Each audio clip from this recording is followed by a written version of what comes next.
Hi, and welcome to another edition of Race Stories with Billy and Sam. This time is Dubai, the old Fly Dubai trip. I feel like we should start that story out from the very beginning. Flying to Dubai from Oman. So we flew. What's the very beginning? That flight and the issues entailed there. So we flew Emirates out from Dubai to Oman, and we flew Fly Dubai back. And just to give you an idea of the difference, the Emirates flight, which was nice, was $250 or something like that to get from Dubai to Oman. The exact same flight back from Oman to Dubai on Fly Dubai, which is an Emirates airline. Yeah, it's like their discount like brand. Whatever, like $60. So, as we'll find out in just a second here, that's not actually a deal. It's $60 and you get 20 kilos of luggage. And you can pay for extra. And I guess you can pay for extra online. I mean, I didn't really pay attention to that. You can, and it says it. And okay, whatever. And so I was like, yeah, I'll pay for the bike. I mean, I figured I was going to pay for the bike. I mean, Delta is about the only airline that lets you fly the bike for free. Emirates did not charge us on the way out. Yeah, and I think that was a mistake. But whatever. That was good for us. So on the way back, I'm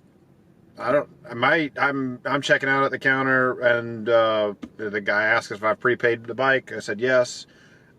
They do their luggage there by the kilo, not by the size or piece or whatever. So so I had underestimated, because when I put in the right weight, that it was way more expensive. But so that's probably how I got the discount. Is you paid the real weight and I paid the estimated weight. The estimated weight. Okay.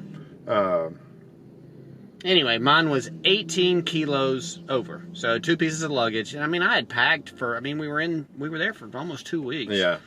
So that was, you get 20 kilos. So mine was 38 kilos total. So whatever that is, 80 pounds, 90 pounds. $200 US dollars. US dollars. For the 18 kilos over. No, my ticket with 20 kilos, $60. Yeah. The additional 18 kilos with nobody sitting on the plane. $200. He told me, he told me the price, and I was like, what? And he was like, oh, it's for 18 over something. I was like, oh, 18. I'm good with 18 Omari dollars, which was like $50, $40, something like that, whatever it was. I'm like, oh, okay, well that's understandable. No, you're 18 kilos over. Price for 18 kilos. It was 200. It was 200. It was more than $200. Like 210 or whatever. Whatever it was. I was like, what in the world? And so I'm asking Sam, because he's standing right there beside me, like, hey man, did you pay that much for your bike? And Sam's over there, hey man, don't bring me into this. I'm already through. Sam, who? What? So mind the fine print when you're booking the airline ticket. Man. I mean, how can it possibly be that the flight ticket was $60, but I had to pay an extra $200 for my bike? They got to make their money somehow. I guess. I'm glad they could make it on me. So the Fly Dubai plane had screens in the seats, right, for movies and stuff. They just had them off. Because the business class were working and people were watching stuff. Ours had power. They just had them off. Did you have to pay for it? I don't even remember. It was an hour flight. What the deal was. It wasn't so long, so yeah, I was playing around. I mean, I'm probably sitting there the whole time going, $200. I mean, the whole hour flight or whatever. All I could do is see red. How could I possibly pay $200? That bike better get to Dubai in perfect condition. So we once again we flew into Terminal 2 that time. How did we get back to Terminal 1? We didn't. So that was the deal. So we booked a hotel, Holiday Inn Express, which was giant, by the way. Probably the largest Holiday Inn Express I've ever even seen. Massive, yeah. But anyway, they picked up they had this airport shuttle from great. Terminal 1 or Terminal 3. And we were in Terminal 2. And the Dubai airport is just all broken up, and there's no good way to get from Terminal 1 to Terminal 2 or Terminal 2 to Terminal 3. I mean, it's really strange. Yeah. So anyway, you'd have to take a taxi, and you can't walk it, and there's no train. Yeah. And there's no bus.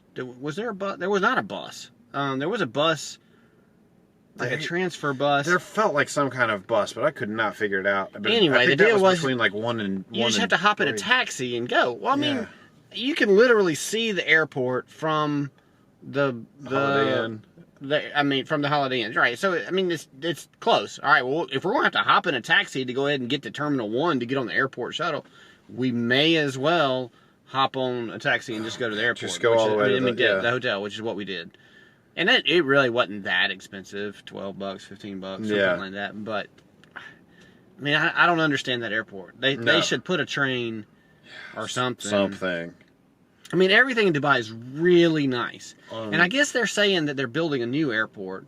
I wonder if it's to do extra traffic or if it's going to replace that one. But somebody said they were building a new airport. I hope they fix all of the problems. On the new airport, yeah. The Oman airport, top notch. Oh, I mean, it is beautiful. Everything was really smooth and integrated. The Dubai airport, they got some work to do. Anyway, so we get to the hotel, and I'm like, hey, you want to go for a run? No. I mean, this is what we do. This is, it's a recovery day. We can go out for a 30, 45-minute run. I mean, that's a jog. We're not fixing to do sprints. So it's getting dark. It's not getting dark. It's dark. Yeah. Well, I was trying to give you the benefit of the doubt. I just wanted to color this. So Billy starts out like a deer to a roadway. Really, he's looking for the most dangerous path he can find. I'm fairly confident. This is a sidewalk. It is a sidewalk. In no way was that a sidewalk. It was pavers, man. Every sidewalk in all of Dubai was made out of those little paver things. Yeah, but every sidewalk in all of Dubai was 20 feet wide, and this was 2. It was a sidewalk. It was not a sidewalk. So he's running, and we're slowly, we're on the side of the interstate. We're running along the side of the interstate. So we go around this curve or whatever, and then it kind of goes down like this exit ramp or whatever. And we end up running on the side of the interstate. Yeah. We got cars honking. There was one car that honked. And at least one car honking. Did you survive the running route? I didn't die. But Did you get a nice run in? No, there was no nice run, but we did get a run in. I'll give you that. So then we explored around the airport, which in the States, in America, around the airport is never good. That's always the worst part of the city. The only part, that's where they put the airport there. In Dubai, maybe it was the worst part of the city. It was kind of industrial. Very nice. Yeah, it was industrial. Yeah, we passed several, females walking by themselves. This is after dark. I don't know what girls, ladies. I couldn't tell you ages. They were all wearing ladies. They're all ladies. Okay. Everyone's a lady. Okay, now we know. Yeah. So yeah, I was encouraged that this place was very safe.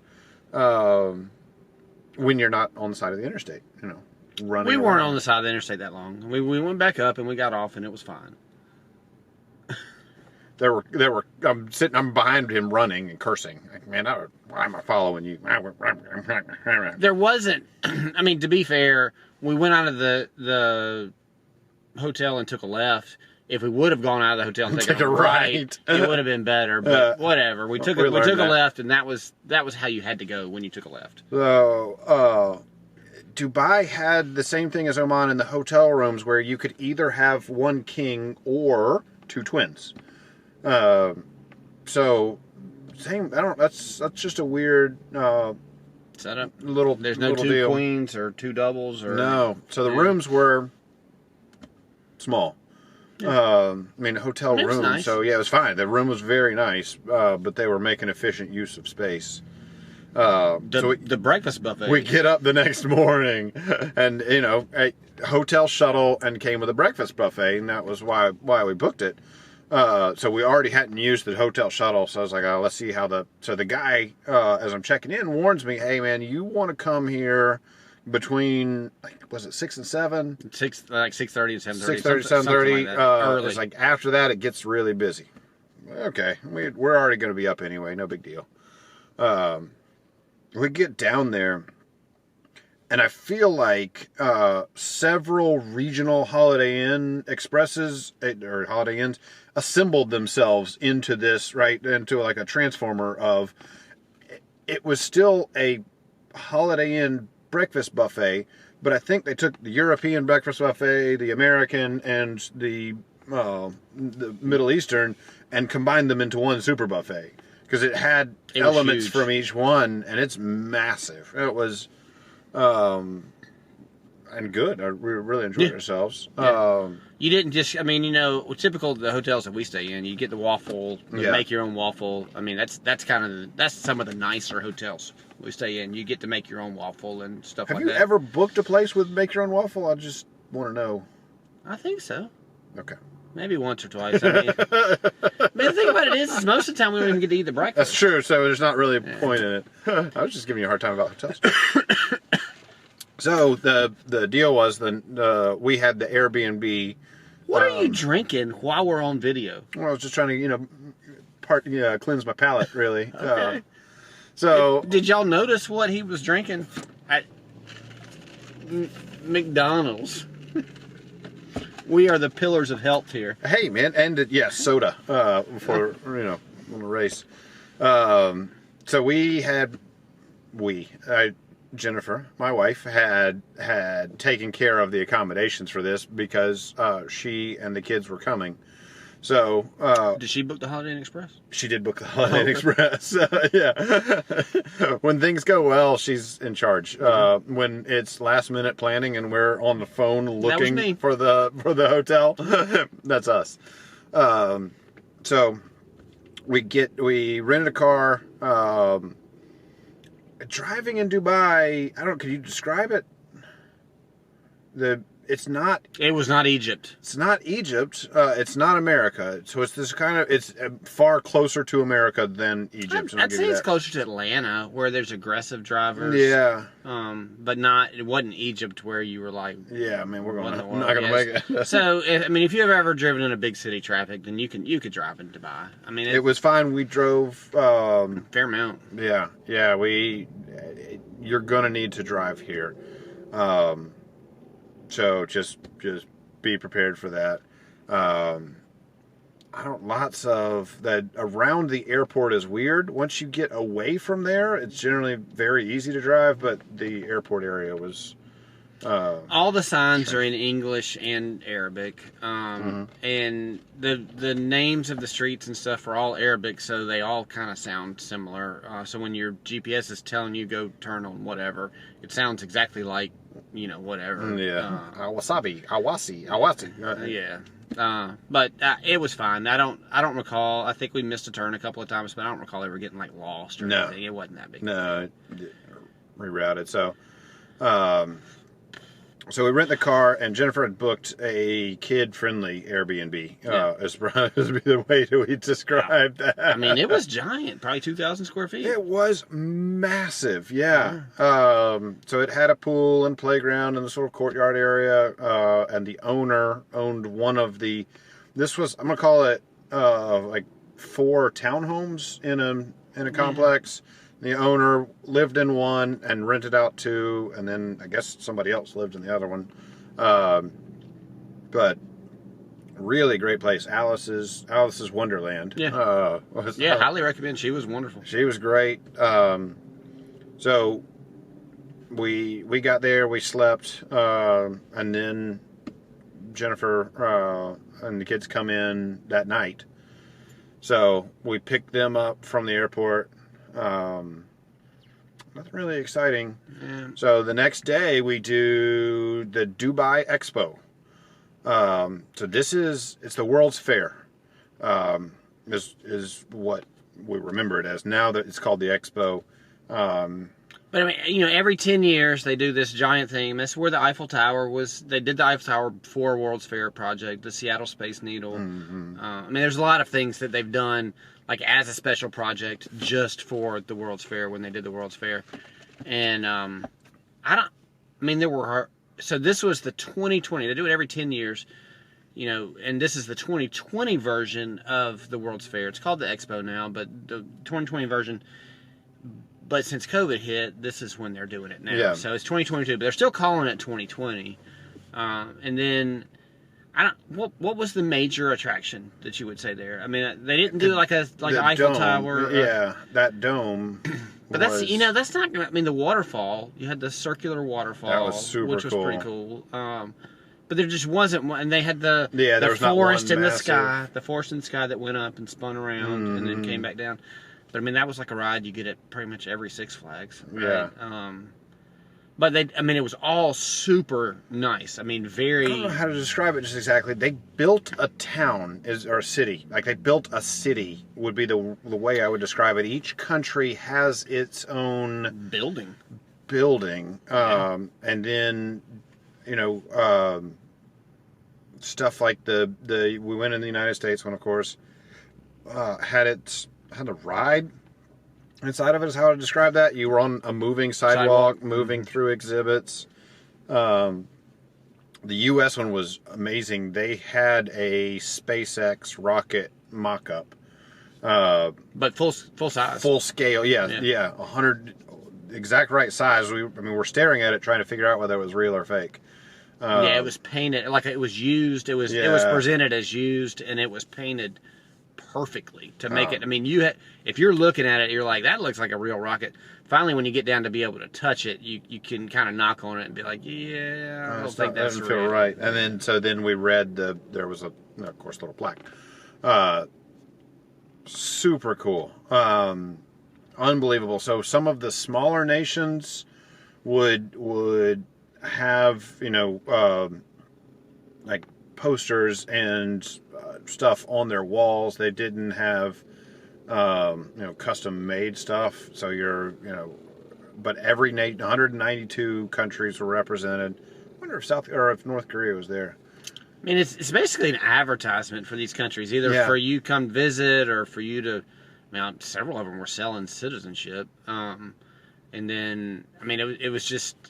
You know, this is the technology stuff that we're doing. This is, I mean, it's basically just a giant ad, but it was a lot of really cool stuff to be able to look at. I mean, it's not something that you could do in a day. You would need several days to be able to do all of it. Yeah. So we did it in part of a day. Yeah. So we didn't get to see all of it. We hit the highlights or whatever. So super cool. They had robots, you know, going around delivering food. They had all kinds of, you know, latest technology stuff. Really, really cool. The streets were covered. Right? They had like trellises and stuff over what will be a street one day to keep everything cool. I mean, really the plan, the whole site was incredible to see. But they had this giant, I don't know what to call it, dome. It's a dome, yeah. But it had panels. It wasn't like a solid dome. I mean, they were fabric panels. I would imagine canvas or something similar. But if you could just, and it's like an amphitheater because it's circular, but then it had like you know, stair steps down or whatever as you can sit, and you sit in a circle. And then they had a show, and the show was like images with music. You know, just kind of, and it was projected onto all of these fabric panels, and all seamlessly, you know, integrated. It wasn't like a movie like the movie theater. It was more like, you know, they'd show flowers, and then that would morph into something else, and then that would morph into something else or whatever. And so we counted, and 270, is that what it was? 270 individual cameras to do the projection on this dome, all the way around, and you know, all of them integrated so that they all, you know, made it perfectly clear because it wasn't blurry or anything on any of it, never. So it was a really neat technology thing for them to be able to do that. Really cool. Yeah. The waterfall thing that we're talking about, it's in the Dubai Mall. They have this famous, I guess, I don't know, it's one of the attractions of the mall, of this waterfall that comes down, and it goes over like all of these rock stones or whatever. Pebbles, really. Yeah, like little a river rock, style. The circular thing, it did that all the way around in the circle, and then every 10 or 15 minutes or whatever, they had a massive amount of water come over, and it came over in a pattern or whatever. So you basically had this cascading waterfall that circled the entire thing, and so people would stand. So the way that it came down at a pretty steep angle, and then kind of smoothed out in a curve, and you could get there and stand on the bottom of that curve, or you could lay on it, or whatever you wanted to, and people were getting pictures and stuff like that. So I'm going to go to the next World's Fair, or the next just expo. to see what it's at. Dude, that was What's in so Moscow? Cool. Okay. I'm still going to go. 2030 is Moscow, because they were advertising that. Assuming we're all still here, Yeah. because Ukraine, we're in the middle of the Ukraine special police action.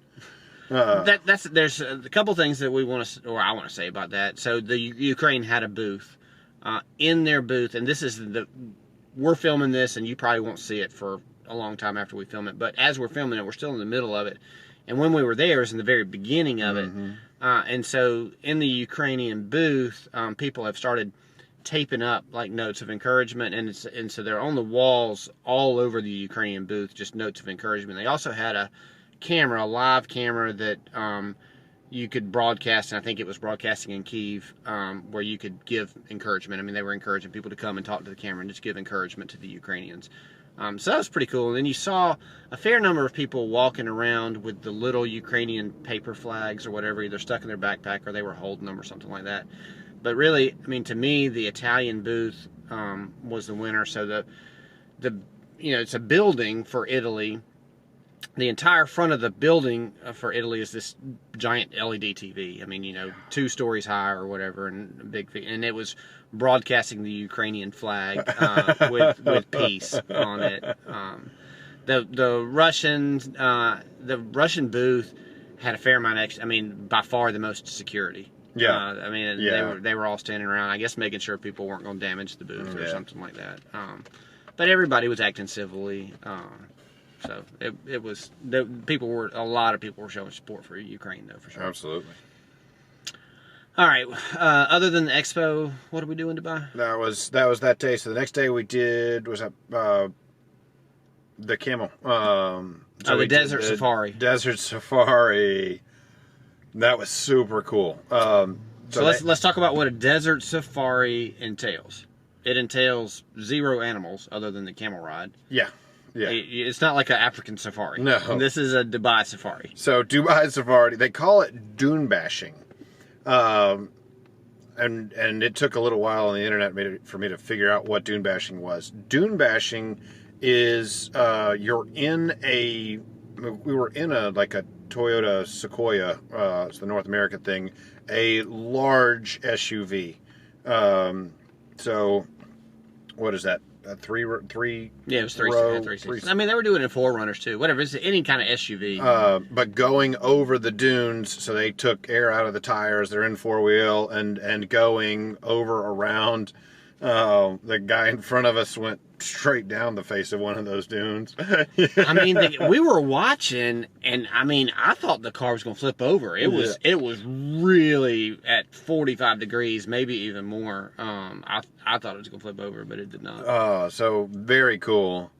We had the kids, and so we got the kind of tame version of that. And we asked for that. I mean, they would have done whatever we wanted. So he did a great job. Yeah, it wasn't complaining in the least. I mean, it made you nervous, right? It's not like a Disney ride. We're like, oh, I'm going so fast and this is crazy. But under there's a lot of security. Like, we're in a car, right, in Dubai, and if we flip, we're flipping. There's nothing that's going to happen. It did have a roll cage in. Yeah, it was an aftermarket roll cage they had added to the SUV, so that was nice. But he stopped halfway, and at the top of the biggest dune they could find, we got to go sandboarding. Tell us what sandboarding is. I have 0 snowboarding experience, So sandboarding is a snowboard with bindings, but you're just in tennis shoes, so you don't clip in at all. Well, I mean, I guess you could if you were doing version our of version sandboarding. Yeah. And then you waxed up the bottom of it, just like you were waxing a surfboard, and you cruise down the sandy hill. Very cool. So different versions of sandboarding. Ours was you went down this hill and then you walked back up and you did it. You could do it as many times as you wanted. I mean, there's I've seen some videos where people will sandboard for a really long way and they have to have a car that'll take them back because it was a hike to get back up. It was hard to get back up that hill, and you had to have a pretty steep dune to be able to pull this off. So like a little would not have gone anywhere. Yeah. So no. Cool. But I mean, we fell some, and it wasn't you just fell into the sand. It wasn't that big of a deal. So after the sandboarding, then we go to the they called it a Bedouin camp is what was. It's a camp. It has to be public land. Yes, he said it was. That was owned by the king. Okay, and he just allows people to build stuff out there. I mean, it was just like they had built this It was. I mean, generator. It's out there. There was they had water tanks, and I don't. Yeah, I mean they had flushing toilets, so that stuff went somewhere. Yeah. So anyway, the compound. I'm gonna call it a compound that we went to was walled off, but it wasn't like it was. I mean, it was just made to be. I guess it wasn't keeping anything out. No, it's really a tourist thing. Yeah. Outside of the walls, you could do camel rides, and we'll qualify that. You could do some more sand surfing if you wanted to. There was a swing. You could. They had the ATVs there too. At first, before we did the dune bashing, we went to this ATV place where you could rent all kinds of different ATVs and be able to go.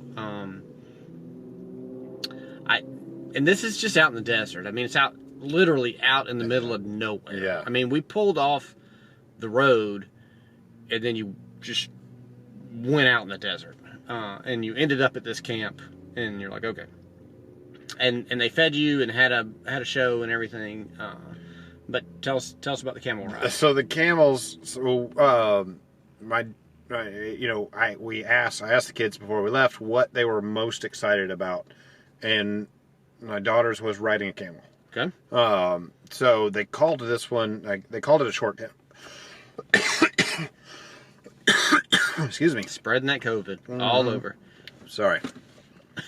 It's because you're drinking the Coke. Well, I was trying to get something. Okay. So. Note that we've been to Egypt and already ridden camels, Egyptian camels. Yes. And so we have that as a baseline. As our expectation. That's our expectation. So in Egypt, we went out a pretty good ways. I mean, still all around the pyramids, took some pictures, and we take the camels back. On this one, there's a little line. So they called it unlimited camel rides. This is a short ride, but you can ride as many times as you want. So, okay. So, of course, they're trying to upsell you while we're there. So what I learned was, if you'll tell them no, they'll leave you alone. If you say maybe, then that's just an opening to negotiate. So what I did wrong was maybe, and so we could see, literally, you got up on the camel, and that's up on the camel is a little bit of a jarring experience. Getting down on the camel. So the camel is on its stomach with its feet tucked up underneath it, and then so of course it gets up on its front, and then it gets up on its back. Well, it gets up on its knees first. Yeah. Front knees, then back knees, then front feet, and then back feet. And it's not a smooth experience. No, the camel does not care about the rider. In fact, I think he's actively trying to throw us off. He might be. It's not. So it's like, I don't know, maybe 20 steps. This was not a camel ride. And then around. This was a picture. A picture of you on top of a camel. Yes, that's exactly that's what it was. It was not a camel ride. So as we're in line and we're watching this, the guy's like, "Hey, man, you pay me, and you could go ride those camels. There's no line, no wait." So that's clever. That's a good pitch.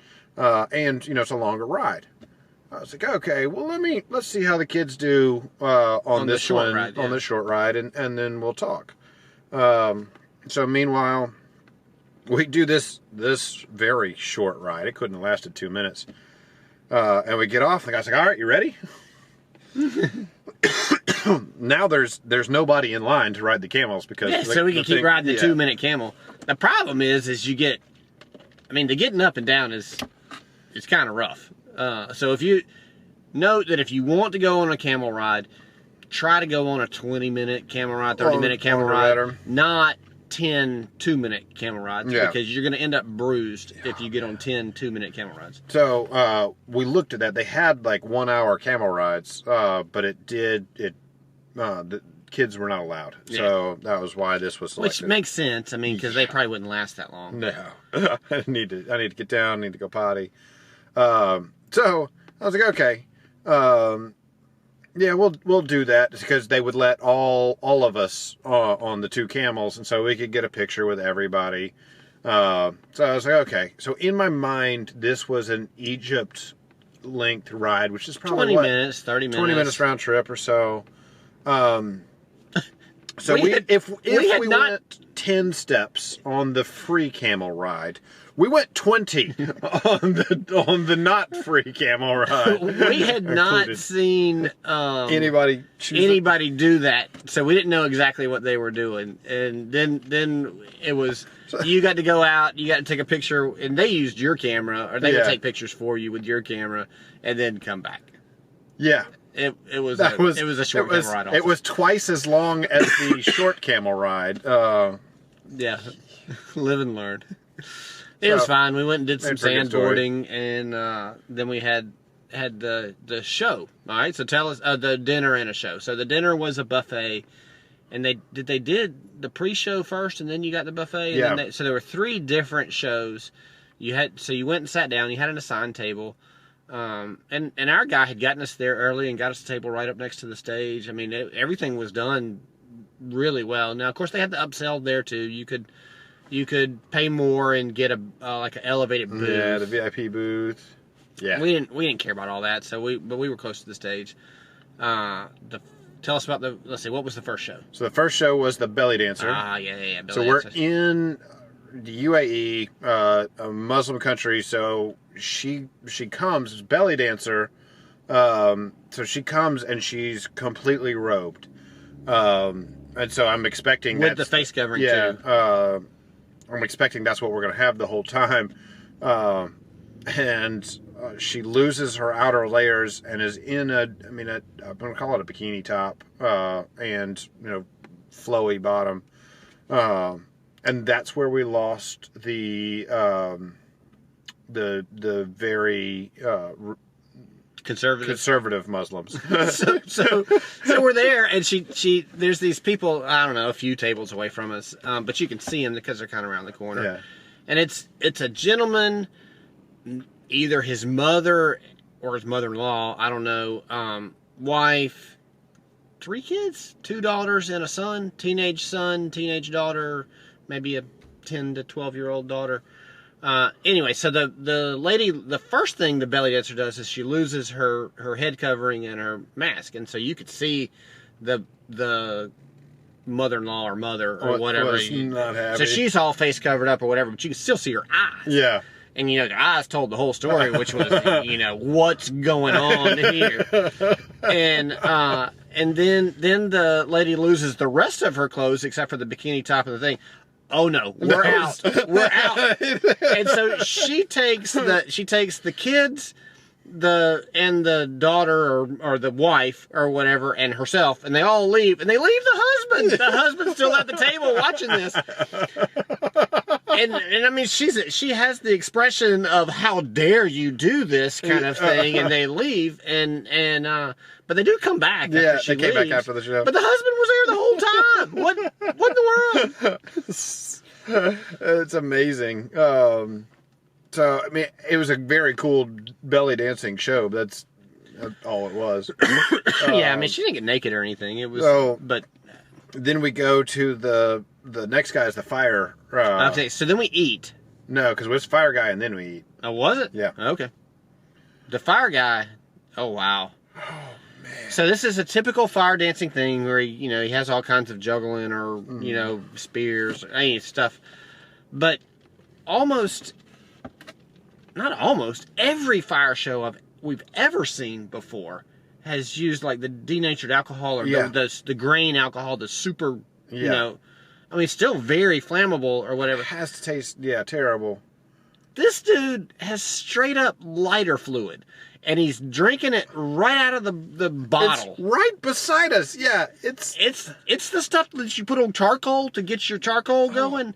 That's what he had in his mouth. Yeah. And he had this evil look on his face, and we're like, yeah, we know exactly why you have that evil look on your face. You're dying of cancer or something from this stuff. And but he was very good. It was a great show. He did a great job. And this wasn't a one-time thing, man. No. He would put that stuff in his mouth like 4 or 5 times during the show. A few times. Yeah.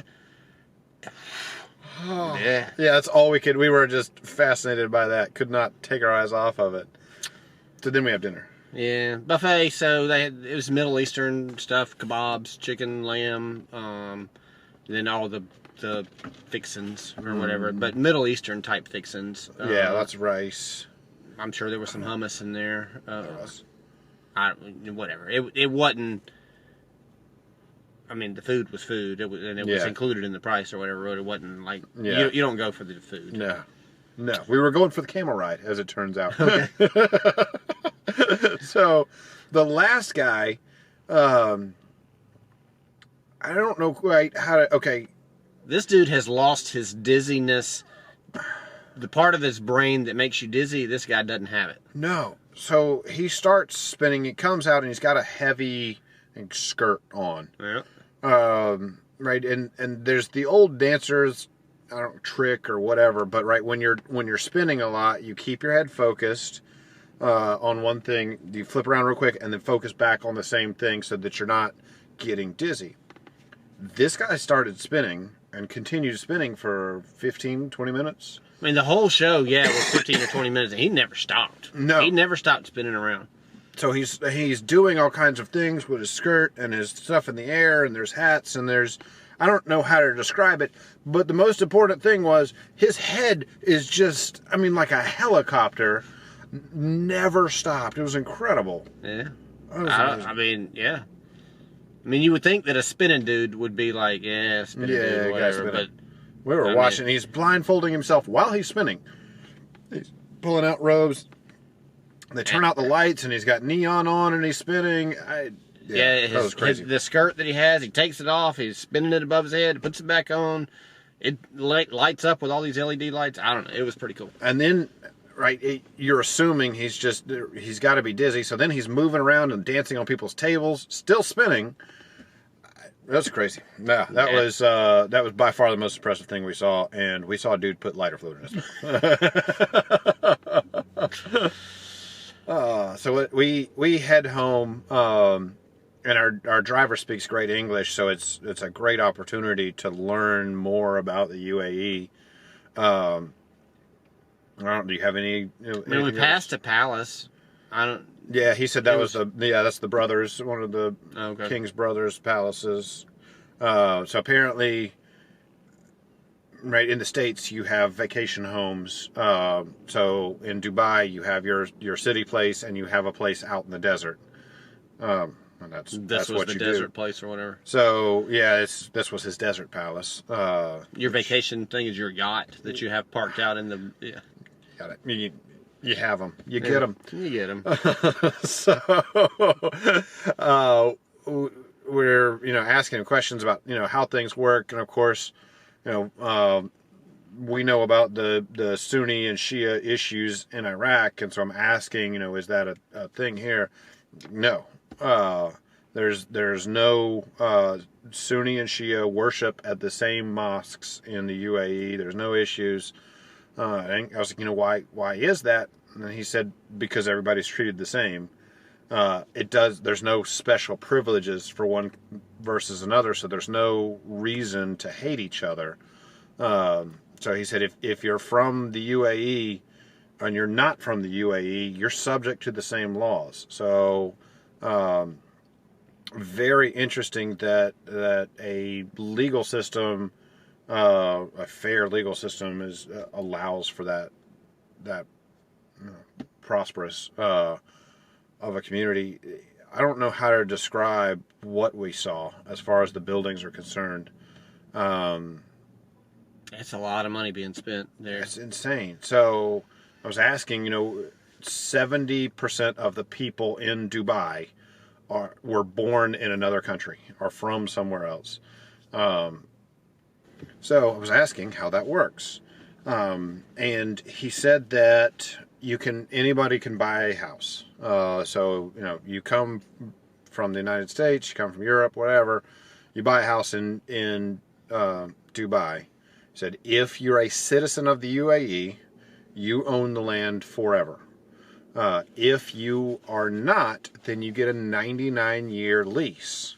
So it's a really interesting mechanism that right, you have it for your lifetime and probably most of your children's, but that at some point the land reverts back to the king is who would ultimately own it.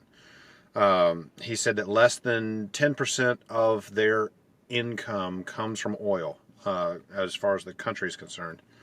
But most interesting thing we learned was there are no taxes. There are no income taxes for anyone. That was fascinating. The cars, and you hear about the cars, that was completely true. I have no idea what was in some of those garages, because parked out front was the Ferrari. Or the Rolls Royce, or yeah. whatever. One dude, we saw his Rolls Royce collection outside of the gate. What was inside the gate?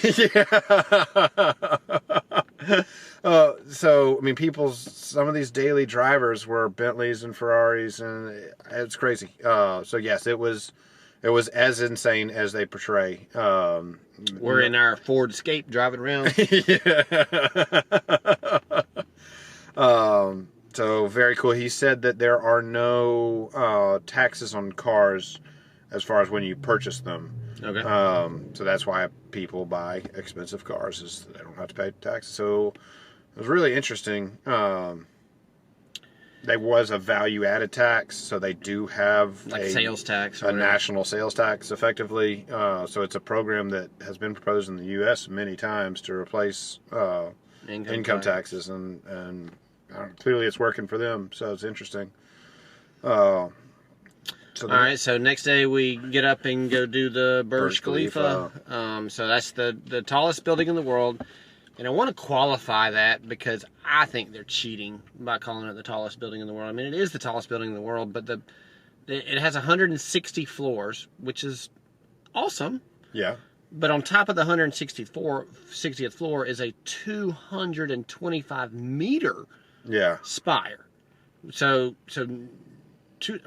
that's 800 feet? Yeah. I mean, that's 80 more floors. You'd have to have a 240 floor building to get to that same height. Anyway, whatever. I know they have, but it's quite impressive. Okay, so I'm going to qualify your qualification with, it was the tallest building in the world before they finished that 160th floor. Well, whatever. So I think they're cheating with it. They're solidifying. It's a lot like setting a world record by trying to do more than double what the old guy did. So you just want to make sure solidifying their position with that, but they didn't need it. But they do now, because there are other buildings now that are more than 160 floors. Are there? Yeah. Okay. So the latest news we heard was they are working on the new world's tallest building. Oh, are they? Over somewhere else in Dubai. So yeah, they're same dude, King, still building it, or somebody else? You got to assume so. So we go to do the Burj Khalifa, which is, you want to get into, you got to get in the elevator. I mean, it's just like the Empire State Building or whatever tall building is in your country. you buy tickets or whatever to get up to whatever floor that you're going to. Access is through the mall, by the way. And so that's important. The parking at the mall is free, and so we go and park, and it's a parking deck. We go park in the parking deck at the mall, and then we go walking towards the Burj Khalifa. We're walking around. It's just the world's largest mall, right? It's not an easy short step. Yeah, walking all the way to the Burj Khalifa, and then Sam sees this thing that says residences, private only. So he's heading right up there, and I'm like, what in the world? It says private only. Oh, no. The security guard comes running up. Sir, You ain't from around here, boy. This is not the correct place. And we're like, oh, how do we get there? And he was like, you go through the mall. that we parked at and walked wide. Oh. Wonderful setup. I mean, because you literally had to walk through the mall and see all of the stores and all of the stuff to get to the elevators to be able to get to the Burj Khalifa. It was brilliant. Whoever came up with it. And it was a super nice mall. We went and looked at it afterwards, but I don't know. We got there early. Highly recommend getting there early. Yes, do. Whatever the first appointment is or first few appointments of the day, you have to buy tickets in advance, and it has a time on it. Do the early for sure, because it got crowded later with lines. We had no lines. We just walked right in, hopped on the elevator, headed up to the top. So the elevator. I think this was my son's favorite part of the entire trip. It is completely encased in LED, LCD, whatever. Screens. So it's showing off the Burj Khalifa. Including the roof. Yeah, I mean, everything except the floor was screens. And so it's showing, all about the blur. You've got a 1 minute trip to get to the top. And then the last... He's saying 1 minute. It's literally 60 seconds from the time that you get on the elevator and it starts going to the time that it gets to the top. 60 seconds. And so the very last part, it converts to like you're going into a space station, so it looks like you're in space. Daddy, are we going into space? It's going to feel like it, buddy, but not so much. You are way up in the air. But yeah, it was very cool. The elevator ride was one of the coolest parts of the whole thing. Yeah. And they did the same thing. I mean, different, but same thing going down. Yeah, that was a different elevator. So there seemed to be two different elevators. With different stuff. Shows. Yeah. So very, very cool. That was amazing. So you can get out and you can get on this terrace, so outside, and it has just basically a slit, I don't know, 8 inches or 10 inches or whatever. I mean, so enough where you can put a camera through and take pictures of stuff, but I mean, your head's not fitting through it. You're not going to be able to jump off from there. But all glass, so you can see, and you can see all around, and that was nice. After you get to the terrace, you can go inside to the gift shop, where they sell all kinds of stuff that say at the top. And then there was a second floor that had this cool little thing that you could walk on, and after you walked on it for a couple of minutes, you heard this, and then it was all these LED screens or whatever, and it looked like you were about to fall through. So that was pretty cool. Man, there's restaurants and stuff at the top that you can go do. So we went to the 124, 125. Was that the floors we were on? Yeah, something. You could get there. They have different pay. Like it costs more to go up higher. I think the highest that you can go is floor 154. Yeah, it's like 100 and. It was like $200 US per person for a person to go up there. So we decided that no, thank you. I can't. I mean, it's not the top, and you could probably look online and see. There's a picture of Tom Cruise and a picture of Will Smith on top of the spire. Yeah. So that'd be pretty cool. I don't know how much that costs. That was one of those things. If you have to ask, we had to ask. So. We debated on whether or not to go to floor 154. I don't think the view would have been any different, and you weren't on floor 160. Yeah, it's not like you're obstructed. You're up at the 124, 125. There's nothing. You're above everybody anyway, so it just did not matter. So unless you just have to be the person that went to floor 154, I highly recommend the floor 124, 125, because there's not really anything else. That I mean, no advantage. I But wouldn't yeah, think. absolutely see the building. And we've done the Sears Tower, and the Sears Tower is very cool with the stuff that you can stand over, looking straight down. Yeah, like you're standing in the air. But yeah, this building's gorgeous. One of my favorite parts was after you leave, right on the way out, they're going over the construction stuff. So they have models and the people and the explaining stuff. I mean, the leaving was actually really cool. Yeah. So check that out on the way out. But you got anything else for the Burj? No, I mean you could spend a half day doing all that, reading all the stuff. It took us a couple hours, 3 hours or whatever. You can do it with kids. The kids, had a good time. And then we exited into the mall. Exit to the mall. The mall's pretty cool in that it has the Dubai Aquarium in the mall, and the Dubai Aquarium has a wall, 3 stories. Yeah. Wall. So the mall itself is 3. The actual, because there was a screen up top, so maybe just 2 stories of actual glass. But I mean, so the mall itself is 3 floors, and this whole aquarium thing is the entire height of the mall. This was the saltwater part, and so it was free. You could pay to go into the aquarium, but this part was free, and it was a giant wall that showed. I mean, you had rays and sharks, and I mean all kinds of fish. I mean, it was very. It was a good. Very cool. You could, if you just wanted to see that, you could just see that, or you could pay a little bit extra to go do the aquarium itself. We didn't do the aquarium, but it was, I mean, the wall was something that you should see. They also have the waterfall, like we talked about with the Dubai Expo, the World's Fair thing, where they had the circular waterfall. This is kind of more of a wavy waterfall that's, three stories high or whatever, with the water coming down inside the mall. And then it's a high-end mall. If you can think of a high-end retailer, they're in this mall. Yeah. I mean, Gucci, Louis Vuitton, every high-end. I was just gonna let you keep going. I just wanted to see how many high-end retailers. I know there was stuff in the mall that I'd never even heard of before. So you know that's the high-end stuff. I mean, we're in Austria, and I see what's the Peter. The Russian guy that did his own line. Oh yeah. Whatever it is, it's they have that too, but it's like, oh, okay, well I know. I mean, I've seen the prices on that stuff. Anyway, lots of high end stuff. More? Did we see more than one Ferrari dealership? I mean, we saw. I counted 3 separate Ferrari dealerships. Yeah. Because I'm looking for them. We stayed on one side of Dubai, so it's not like we went to obviously the Burj and the airport, but it's not like we saw all of that city.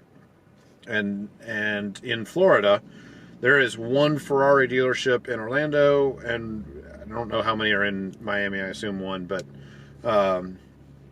so yeah, that takes care of the entire state. And we saw 3 in one side of Dubai to give you kind of the background. It was not unusual. I mean, we saw Ferraris. Oh yeah, every high end car, McLaren. I mean, anything. But every time you went out on the streets, you saw high end cars like that. Crazy. So the mall had several food courts. We ended up eating in one. They had every American restaurant American fast foodish type restaurant that you could think of. And prices were pretty similar to America. I mean, maybe a little bit higher, but not. I mean, weren't like double or triple or anything. Yeah. So yeah, that's we come back from the mall. We go to check in, and we cover all that in the race review video. So then we do the race. We did the race and we flew out that night. Yep. Apparently, when you're in Dubai, you fly out at night. That's just what you do. So yeah, for most American airports, even Atlanta shuts down after after midnight or so. There's not really any incoming, outgoing flights. Not in Dubai, man. It didn't matter what time. It was busy. Yep, it was very busy. But yeah, dropped off everything. There wasn't really anything exciting on the way out that I recall, unless you remember anything. No, the flights. So we flew Delta, or we booked our tickets through Delta, and we went through JFK and then Amsterdam and then to Dubai. So the Amsterdam to Dubai flight was KLM. And the same thing, KLM from Dubai to Amsterdam, and then it was Delta flights back. But, all KLM and Delta are part of the Sky Team. When we're going from Amsterdam to Dubai, we're in the KLM lounge, and I'm asking the lady, because I was able to choose my seat, and it kind of gave me the upgraded Comfort Plus type seat, a little bit more legroom or whatever. I was like, hey, are there any complimentary upgrades available? And she was laughing, and she was like, we have a saying here in the Netherlands, something to the effect of, the sun comes up for free, everything else you must pay for. There are no complimentary upgrades. So we're in Dubai flying back on KLM, and whatever. We're not even asking anybody. No. We're like, all right, whatever. Yeah. We got these seats and we're fine, and we're kind of we have a big group, so we're kind of all together. Well, we get to the gate, and I've scanned my boarding pass or whatever, and there was this. In America, you get if your seat changes, you get this nice little ding, and they prints out you a new thing or whatever. Yeah. This was like and she was like, oh, let me check on this or something like that. I'm like, oh, great. There must be some paperwork that I did not do correctly for it to go have that sound or whatever. And she comes back and hands me a new board pass. You got a new seat. And I was like, oh, okay, well, cool. And it was like 7A or something like that. And I was like, okay, well, I wasn't thinking anything of it. I was like, they moved me closer to the front of the airplane. No big deal. So there's two boarding doors. Yeah. One that says business class, which is their first class, and one that's like, main cabin. And so Sam's like, hey man, do we need to go down this portal? I'm like, yes. There's no way they put us in business class. We don't have any kind of status with KLM. Why would we possibly? Right. and we've already known that everything, the sun's the only thing that comes up for free. So, this is like a 8-hour flight. Anyway, so we go down the regular door, and I show my ticket to the person, and they were like, oh, you go this way.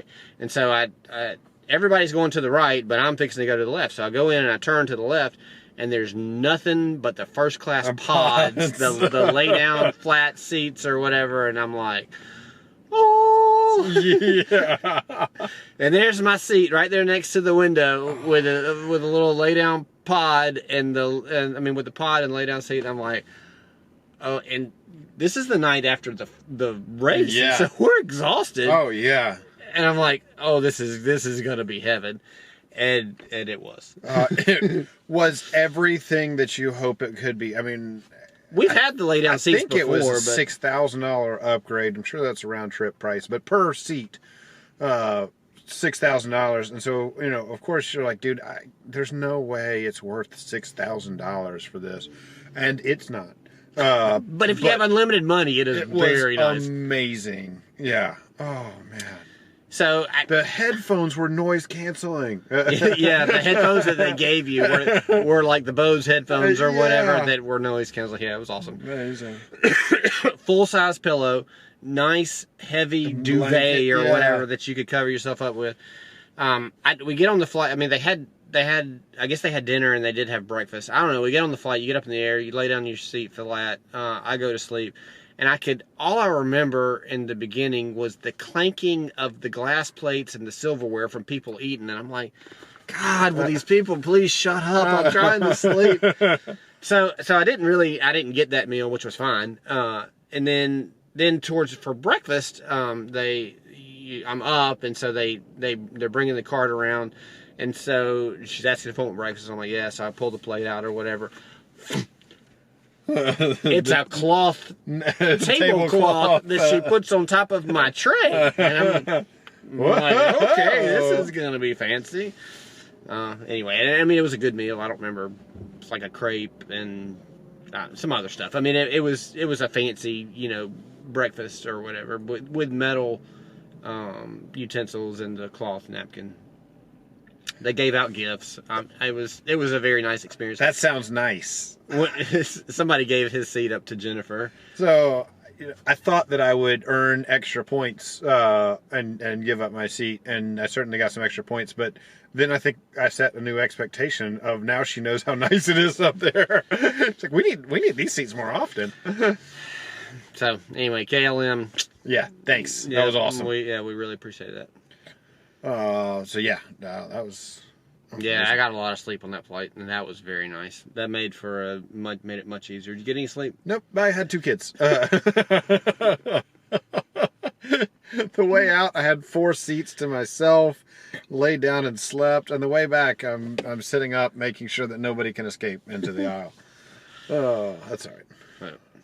But overall, it was a great trip. Amazing trip. If you get the chance to Dubai, put it on your bucket list. It was amazing. I can't recommend it enough. It was really cool to be able to see. All right. So stay tuned for next time. Next race is in Claremont and Miami. So stay tuned. Thanks so much for watching.